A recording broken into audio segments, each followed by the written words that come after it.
Hello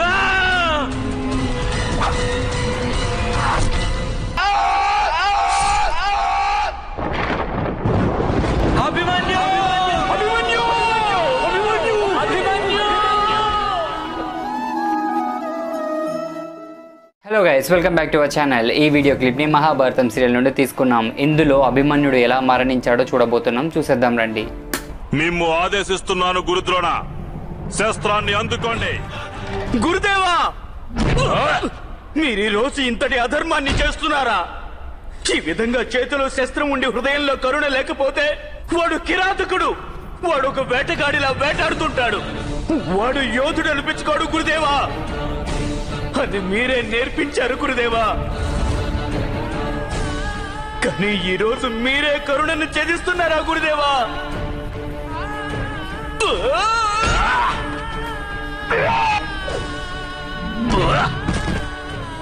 గురుదేవా, ఇతను మీ ప్రీతమ శిష్యుడు అర్జునుడి పుత్రుడు. మీరే అతన్ని దౌర్జన్యంగా చంపేస్తారా? వద్దు గురుదేవా, ఆ దుర్యోధనుని ఆపండి. గురుదేవా గురుదేవా, తమరు సర్వసేనాధిపతి పదవిని స్వీకరిస్తూ మాకు ఇచ్చిన మాటను మర్చిపోయారా? కానీ ఈరోజు ఆ కర్తవ్యాన్ని నిర్వర్తించే సమయం వచ్చినప్పుడు మాకు మీరిచ్చిన మాటను మర్చిపోతున్నారా? శస్త్రం అందుకోండి గురుదేవా, అందుకోండి శస్త్రాన్ని. మిత్రమా కర్ణ, నేను నీకు ముందే చెప్పాను కదా, ఆ బాలుణ్ణి నీవే వేటాడాలని. అందుకో నీ ధనస్సు. ఈ బాలుణ్ణి ఒకే బాణంతో వధించగలను. కాదు మిత్రమా, కాదు. అటు సూర్యుడు అస్తమిస్తుంటే ఇటు ఈ బాలుడికి మృత్యువు ప్రాప్తించాలి. అప్పటి వరకు ఈ బాలునికి చిన్న చిన్న గాయాలు మాత్రమే తగలాలి. ఇతడు యోధుడు మిత్రమా, అసురుడు కాడు అలా బాధ పెట్టడానికి. మిత్రమా కర్ణ, ఇక్కడ ఇతన్ని మనం ఎంతగా బాధ పెడతామో పాండవులు అక్కడ అంతగా నిర్వీర్యులై తీరతారు. అయినా మిత్రమా, నీకు ఈ బాలునిపై అంత దయ ఎందుకు? భీముడు మా సోదరులను వధిస్తున్నప్పుడు ఎటువంటి దయ చూపలేదు. నేను ఎప్పటి వరకు ఆదేశం ఇవ్వను అప్పటి వరకు ఈ బాలునికి మృత్యువు ప్రాప్తించరాదు. అంగరాజా, అంగరాజా, మీరొక్కసారి ఆలోచించండి. వాడు మీ పుత్రునితో సమానం. గొడ్డలి పెట్టుతో పెద్ద పెద్ద వృక్షాలను నరకవచ్చు, లేత మొక్కలు తుంచడానికి గొడ్డలి వాడరు. ఇలా మీరు ఈ బాలకునిపై దాడి చేస్తే అది మీ ఆత్మాభిమానానికే తలవంపు కాదా? సూతపుత్ర కర్ణ, ఇలాగే కదా సంబోధించింది నిన్ను ఆ రోజు ఈ పాండవుల పత్ని ద్రౌపది. ఈ భీముడు నకులుడు కూడా. దయ చూపవద్దు మిత్రమా. నీ కర్తవ్యాన్ని నిర్వర్తించేందుకు నీ ధనస్సును సంధించు, సంధించు మిత్రమా.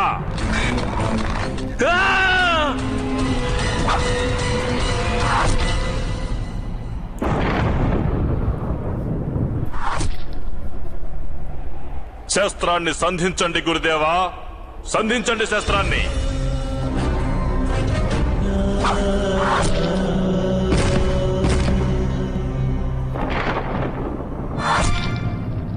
అర్జునుని పుత్రుణ్ణి నేను గురుదేవా. వారి శరాలు పితామహులు భీష్మునికి కూడా అంబులు చెయ్యనిచ్చాయి. ఇంత సులువుగా నన్ను మృత్యువు దరిచేరదు.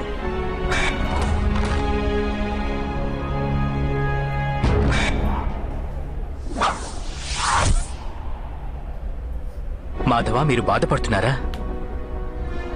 పార్థ, మనకు కాలం కలిసి రాకుంటే బాధ అవశ్యం కలుగుతుంది. సాక్షాత్తు భగవంతుడు కూడా కాలానికి తలవంచక తప్పదు. అప్పుడప్పుడు బాధను స్వీకరించడమే మన కర్తవ్యంగా మారిపోతుంది. నీవు ఇప్పుడు నీ కర్తవ్యాన్ని నిర్వర్తించు పార్థ. త్రిగర్త సైన్యాన్ని ధ్వంసం చెయ్యి.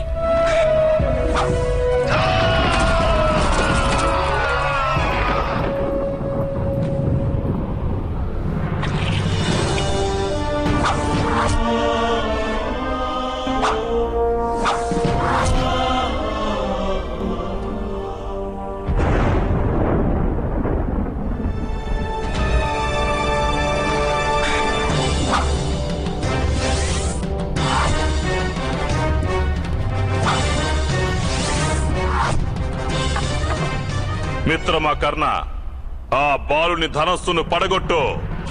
వాడు గాయాలతో ఉన్నాడు మిత్రమా. ఇప్పుడే నేను వాడిని వధిస్తాను. వాడి బాధని అంతం చేస్తాను. మిత్రమా, మనం ఈ బాలుని ఇంకా బాధించనే లేదు. ఇప్పటికి కేవలం 4-5 గాయాలయ్యాయి. మిత్రమా కర్ణ, నా ఆదేశాన్ని అమలు చెయ్యి. విరిచెయ్యి వాడి ధనస్సును.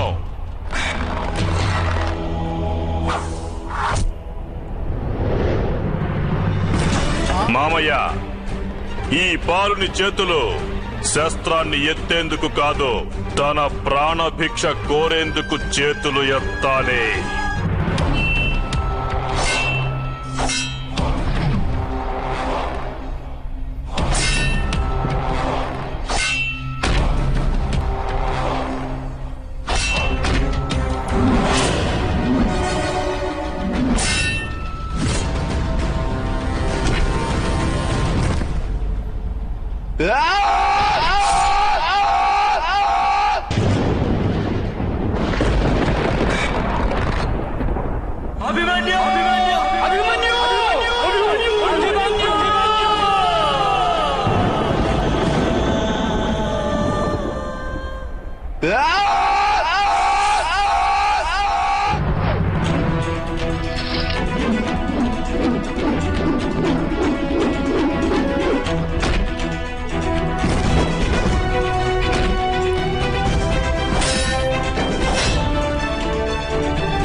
సింహం శక్తిని చూడాలనుకున్నావు కదా బాలక, చూసావా? మీరు దీనిని బాధ అంటున్నారా పెద్ద తండ్రి? శకుని మామ నన్ను ప్రేమతో ఆశీర్వదిస్తున్నట్టు నాకు అనిపిస్తోంది. నీకు ఆశీస్సులు ఇప్పుడిస్తాను బాలక. మీ పెద్ద తండ్రికి అందమైన నీ ముఖాన్ని చూపించు బాలక. వద్దు దుర్యోధన, నీవు పెద్ద తండ్రివి వాడికి. నీకు వాడు పుత్ర సమానుడు. అంతగా బాధ పెట్టకు వాడిని. బాధ, నేను అనుభవించిన బాధను జ్ఞాపకం చేసుకో సోదరా యుధిష్ఠిరా. వికర్ణుని ముఖాన్ని గుర్తు చేసుకో. మా అన్య సోదరులందరి ముఖాలను గుర్తు చేసుకో. ఏ విధంగా వారి చితాగ్ని నా మనసులో రగులుతోందో. ఈ రోజు అభిమన్యుని గాయాల బాధ వలన నీవు రగిలిపోవాలి. బాలుడా, ఇప్పుడే నేను నీకు నా మనసులోని కరుణను పరిచయం చేస్తాను.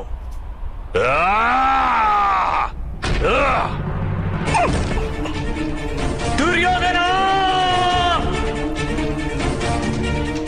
మహారథులారా, ఈ బాలునికి నా కరుణ ఏమిటో రుచి చూపించండి.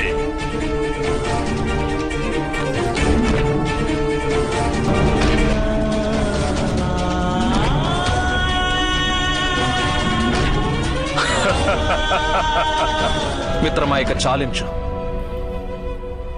సూర్యాస్తమయం కావస్తోంది. ఇప్పుడైనా వీనిని వధించండి. లేదు మిత్రమా, ఇప్పటికీ వీడు బాధతో ఒక్కసారి కూడా విలపించలేదు.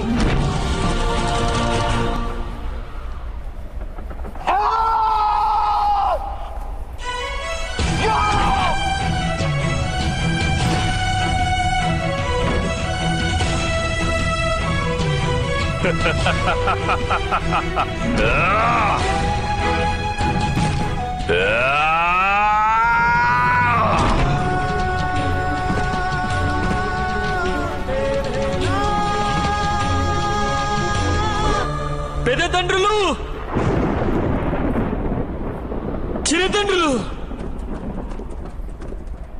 మా పితృదేవునికి చెప్పండి, నేను వారి ప్రతిష్టకు కళంకం తీసుకురాలేదని. అలాగే మా మాతకు చెప్పండి, యుద్ధంలో నేను మరణించే ముందు కూడా పరాజితుడిని కాలేదని.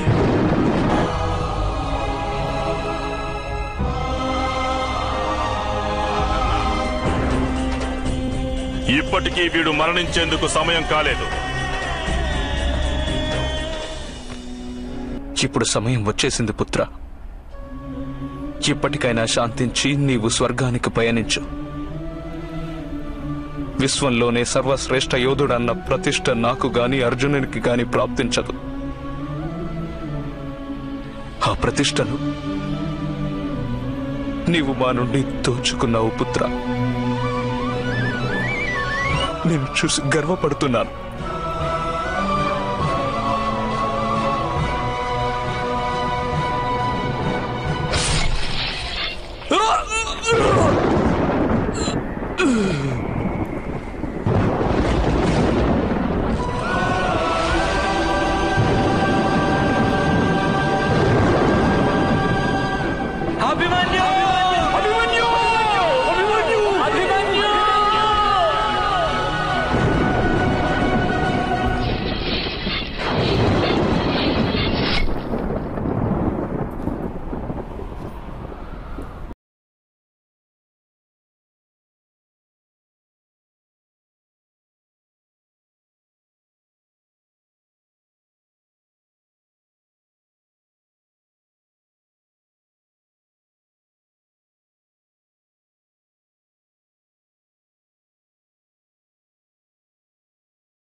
మిత్రమా, అభిమన్యుని వధించమని నేను నిన్ను ఆదేశించలేదు.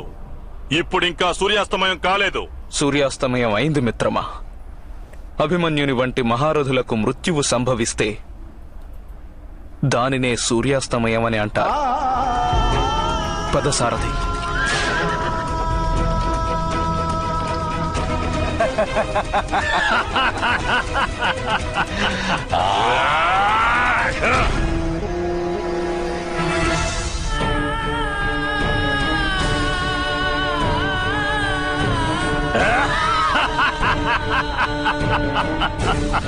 పదండి.